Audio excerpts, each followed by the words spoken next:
Betty, schön, dass du da bist. Herzlich willkommen. Hallo Frank.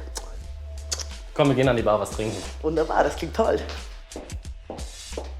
Frank, wenn ich richtig informiert bin, bist du ja waschechter Kölner. Das ist richtig. Wie ist denn der aktuelle Stand in der Kölner Barszene? Gibt es was Neues? Muss man irgendwas wissen?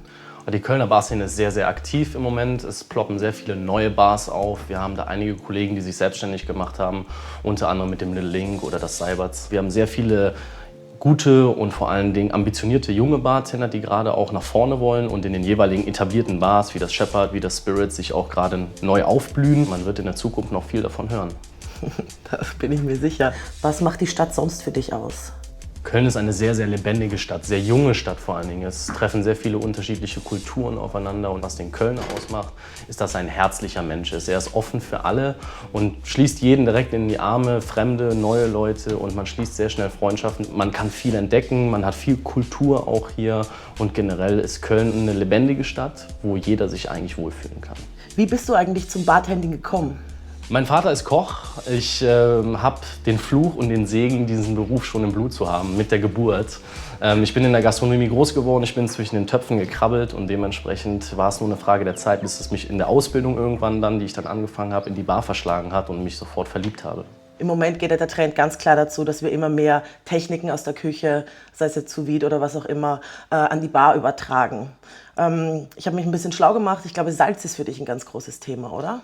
Ja, eine gute Prise Salz macht jedes Gericht immer rund und so haben wir dann auch viel hier in der Bar experimentiert mit Salz für den Drink und wir sind da zu sehr, sehr guten Ergebnissen gekommen und man kann schon fast sagen, eine gute Prise tut jedem Drink gut. Man sollte es nicht übertreiben, man muss vorsichtig damit umgehen. Allerdings glaube ich, dass der Trend aus der Küche oder die Küche generell immer Vorreiter war. Du bist ja Zweiter bei der Accademia del Ron geworden. Herzlichen Glückwunsch. Dankeschön. Wenn ich richtig informiert bin, hast du auch deinen Drink mit Salz gemacht. Richtig. Wir haben eine Salzlösung gemacht mit Meersalz und haben das quasi in ganz wenigen Tropfen auch mit in den Drink reingegeben und das hat den Drink an sich erst rund gemacht. War ein sehr tolles Erlebnis, ein wunderbarer Wettbewerb mit voll emotionsreichen Momenten und tollen Kollegen und bin froh, dass mein Drink so gut eingeschlagen hat. Bin sehr stolz darauf. Jetzt hast du mich natürlich total neugierig gemacht auf deinen Drink. Wie heißt er eigentlich? Mein Drink heißt Escúchame. Escúchame bedeutet auf Spanisch hör mir zu, denn bei mir ist es immer sehr wichtig, dass mein Drink eine Geschichte erzählen soll und die einzelnen Zutaten erzählen den Werdegang der Stadt Havanna. Oh, dann höre ich dir jetzt mal zu. So machen wir das.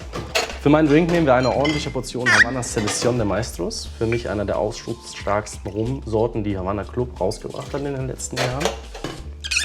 Hinzu kommt Viciolata del Cardinale, ein Rotweinlikör mit Kirschen aromatisiert, den ich auf meiner Recherche gefunden habe und wunderbar in die Story auch gepasst hat. Als nächstes nehmen wir einen Rosinen-Honig-Shrub, eine Kombination aus Rosinen, Honig, braunem Zucker und Apfelessig. Der besagte Salzzusatz in meinem Drink in flüssiger Form, um das Ganze rund zu machen. Jetzt kommt die alte Technik des Werfens, die die früheren Cantineros benutzt haben in Kuba, um ihre Drinks zu kühlen und dementsprechend dem Schmelzwasser den nötigen Grad zu geben.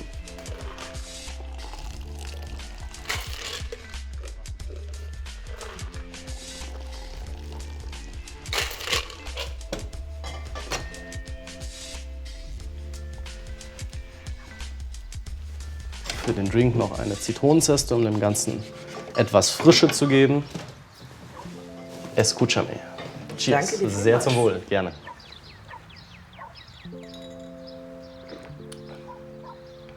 Oh, das ist Kann man das spannend mit dem trinken? Salz. Ja? Ja. Ist halt eine sehr interessante Note. Ne? Macht den Mundraum etwas wässriger, man öffnet nochmal die Poren, gerade auf der Zunge. Man hat einen sehr intensiven Geschmack. Gefällt mir sehr gut, meine Ich danke Arbeit. dir. Wo siehst du dich eigentlich in 10 Jahren?